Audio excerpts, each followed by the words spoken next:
예, 오늘의 시황 브리핑 시작하겠습니다. 미국 엔비디아주가 큰 폭으로 빠졌고 또 AI 관련된 종목군들이 약세를 보였음에도 불구하고 대형주들이 선전하면서 양시장 다 플러스로 마감하는 그런 모습을 보였고요. 특히 미국 반도체주 약세 보였지만 이게 시장 전체를 끌어내린 게 아니라 다른 업종을 끌어올리는 그런 자금으로 활용이 됐잖아요. 그래서 이게 순환매 도는 거구나. 그러면 상대적으로 부진했던 신흥시장 쪽도 자금이 순환될지도 모르겠다. 이런 기대감을 또 만들어내는 그런 효과가 좀 있었던 것 같습니다. 그리고 어쨌든 중요한 건 코스닥이 9거래일 만에 상승 종목 수가 더 많은, 물론 압도적이지는 않았는데 어쨌든 8일 연속 하락 종목 수가 더 많았었는데 9거래일 만에 상승 종목 수가 더 많았고요. 뭐 특징주로는 자동차주, 미국에서 오늘 자동차주 강했거든요.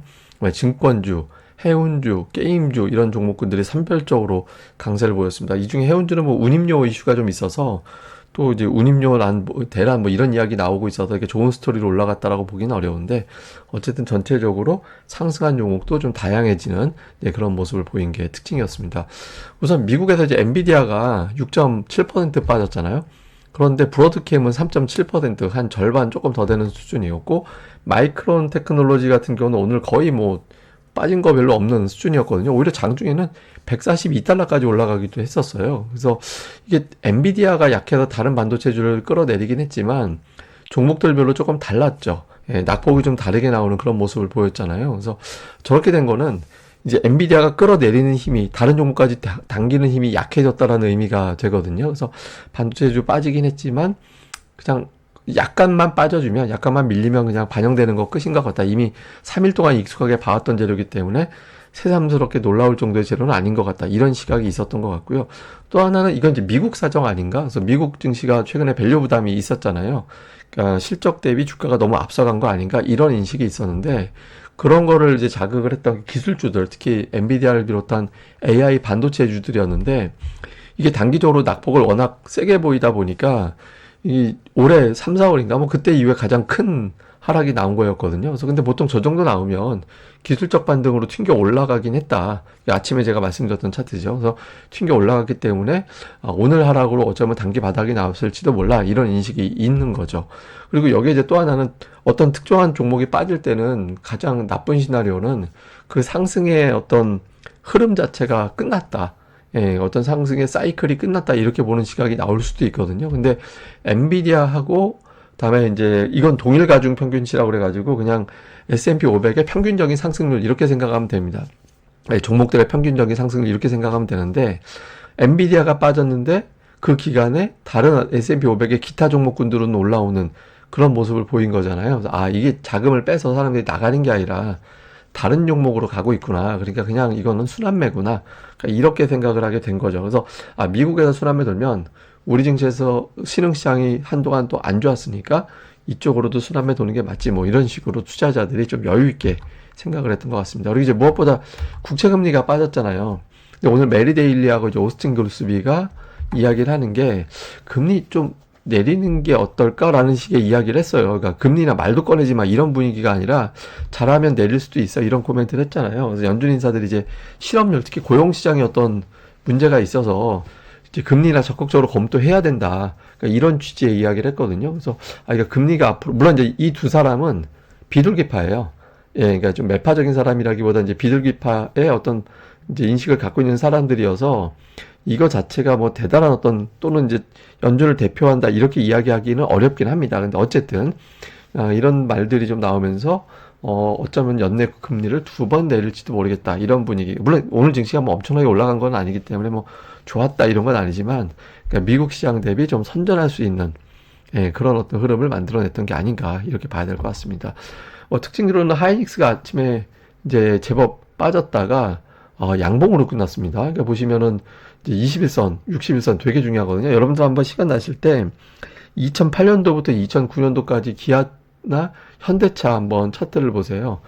어떤 형태를 그리는지 1차적으로 21선 크게 조정 나가도 61선 그러니까 그 선에서 타고 올라가는 그런 모습이 나왔거든요. 근데 이제 하이닉스가 지금 그런 패턴을 좀 보이고 있는 걸로 보여지는데 어쨌든 단계적으로는 제가 뭐 계속 말씀드렸던 게 21만 원, 그 다음에 최종적으로는 20만 원이 되게 중요한 자리인데 일단 그 부근에서 이제 반등이 나왔고요. 근데 마이크론 공장에 불이 났다, 화재가 나서 물론 이제 피해 규모라든가 이런 것들을 알 수는 없는데 뭐 심각하진 않은 것 같긴 하거든요. 근데 아마 장 초반에 이 소식 전해진 것도 일부는 좀 영향을 주지 않았을까. 그러니까 이렇게 이제 추정이 됩니다. 그리고 자동차주, 예, 종가 기준으로 또 연고점 돌파하는 그런 모습을 좀 보였고요. 미국에서 오늘 자동차주가 강했거든요. 예, 그리고 이제 코스닥 쪽에서는 이게 생각보다 잘 안 올라갑니다. 그러니까 이게 에코프로비엠이 이제 연저점을 또 경신을 하는 그런 모습이 나왔죠. 근데 그럼에도 불구하고 코스닥 지수가 플러스로 마감했다라는 거는 좀 상당한 의미가 있는데 어쨌든 에코프로비엠하고 알테오젠하고 시총이 2조 원대 초반밖에 차이가 안 나거든요, 이제는.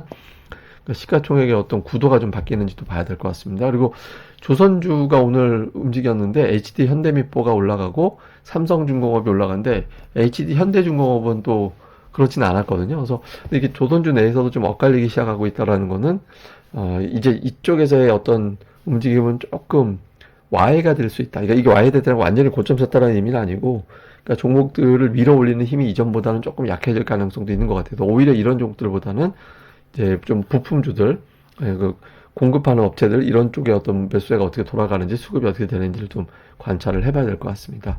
자, 수급에서는 외국인 기관 이제 다 매수를 했고요. 코스닥 쪽에서는 외국인들과 개인이 조합이 되는 그런 모습을 좀 보였습니다. 그래서 두 주체가 매수를 하니까 이제 상승 종목수가 느는 그런 모습을 보인 게 특징이었고요. 그리고 코스닥 기관이 매도를 했는데 막판에 매도를 줄였거든요. 그러니까 1,000억 원 이상의 어떤 매도였다가 그렇게 크게 줄인 건 아니지만 막판에 매도를 줄여서 이제 기관 투자자들의 매도 강도가 피크를 좀 지나간 건가?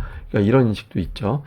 종목은 뭐 외국인들은 여전히 삼성전자 2,300억 원을 삼성전자를 매수했고 하이닉스를 팔았습니다. 그리고 현대차를 사고 기아를 팔고 이게 엇갈렸거든요. 그리고 이제 그 다음에 업종으로 보면 조선주를 좀 담는 그런 모습을 보인 게 특징이었고요.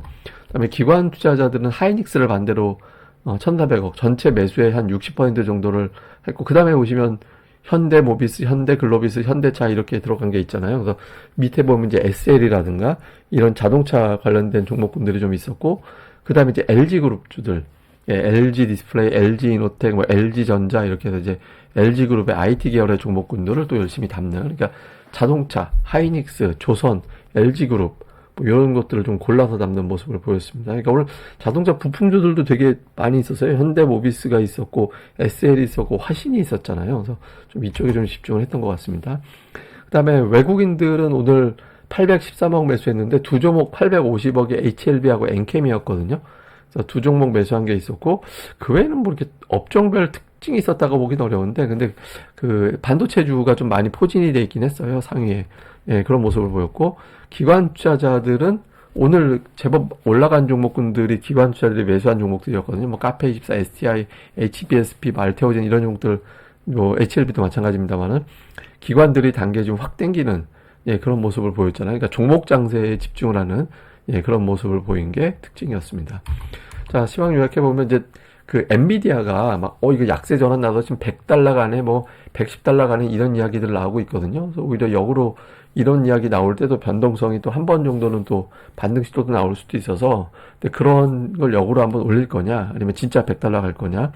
근데 이게 왜 중요하냐면 순환매를 도는 거면 상관이 없어요. 그러면 되게 오히려 좋거든요. 근데 그게 아니라 엔비디아 빠지는 거 보고 이거 순환매장이 아니라 그냥 하락장이네 이렇게 가버리면 골치 아파지는 거거든요. 그래서 구도를 좀 볼 필요가 있고 그다음에 이제 연준 인사들이 금리나 이야기하긴 했는데 근데 메리데일리도 그렇고 오스틴 골스비도 그렇고 이제 비둘기파들이었거든요. 근데 오늘 이제 다른 어떤 이제 인식을 갖고 있는 연준 인사들이 있어서 근데 그 사람들도 좀 매파적인 발언을 안 하는지 요거 좀 체크해 볼 필요가 있습니다. 왜냐면 5월 지표가 워낙 괜찮았고 이번 주에 발표될 PC 같은 경우도 나쁘지는 않을 것 같다라는 인식이 아직 있거든요. 그래서 좀 어떤 발언이 어떻게 나오는지 그 다음에 막판에 코스닥의 순매도를 기관이 줄였거든요.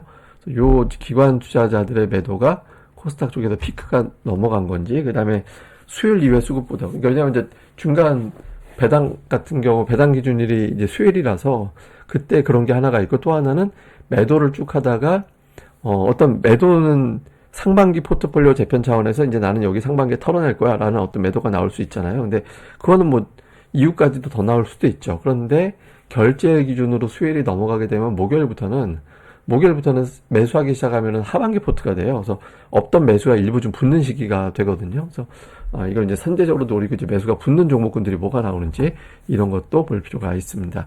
그다음에 이제 뭐 아침에도 제가 달러 차트 한번 보여드렸는데 저는 되게 변곡점인 것 같아서 일부러 계속 보여드리는 건데 코스피 연봉으로 보는 달러 차트 일반 차트는 이렇게 돼 있거든요. 근데 연봉으로 보면 이래요. 그러니까 연봉으로 보면 이제 20선, 그러니까 20선이 굉장히 중요하고 20선을 건드리면 그거는 뭐 금융위기급의 어떤 하락이 나올 때 저 선을 깨고 내려가게 되거든요. 뭐 리만 사태 터질 때나 코로나 터질 때 하여튼 이럴 때 막 밑으로 내려가고 막 그러잖아요. 근데 최근에 3년을 내리 20선까지 왔다 갔다 했어요. 그러니까 굉장히 증시 변동성이 큰 건데 일단 저걸 저점으로 치면 두 번 내려가진 않습니다. 그러니까 일단 2400 이하로는 안 내려갈 것 같고 달러 차트로는 저 정도 되죠. 근데 문제는 뭐냐면 위에 딱 달라붙어 있는 그러니까 작년 이후에 철저하게 분기 차트에서 저걸 못 돌파하는데 저게 1000포인트예요. 예, 달러 차트로 1000포인트, 코스피 기준으로 2800이거든요. 근데 지금 저게 완전히 이제 저항이 되고 있죠. 그러니까 만약에 여기서 2800, 그다음에 달러 차트 기준으로 1000을 넘어가게 된다라는 거는 시장의 어떤 굉장한 모멘텀이 새로 터졌을 때 저게 넘어갈 수 있어요. 그럼 종목으로는 삼성전자가 터지던가 아니면 재료로는 금리가 툭 떨어지는 이번 주 어떤 PC가 뭐 충격 이제 파격적으로 나오거나 이제 이런 게 이제 붙어줘야 되거든요. 그래서 지금 달러 차트 기준으로 1000, 그다음에 우리 일반적으로 보는 차트 기준으로 2800을 넘어가느냐, 그리고 넘어가면서 외국인들이 그동안에 20조 원 넘게 매수했는데 올해 코스피가 마이너스예요. 달러 차트로는. 그래서 이제 외국인들이 바보가 아닌 다음에 그냥 매수만 할 리는 없잖아요. 그래서 외국인들이 이제 매수해 놓은 종목들은 한 번은 다시 움직임이 나올 가능성이 있어서 그런 종목들 거기에 공급하는 업체들을 보고 또 이제 외국인들이 움직이기 시작하는 거는 저 1000포인트 넘기는 시점. 예, 그게 될 것이다. 그래서 가끔 달러 차트 한 번씩 체크해 보는 것도 예, 도움이 될 것 같습니다. 예, 그럼 또 오늘 하루 또 잘 보내시고요. 저는 다음에 뵙겠습니다. 이 방송 구독하기 그리고 좋아요까지 꼭 부탁드립니다. 감사합니다.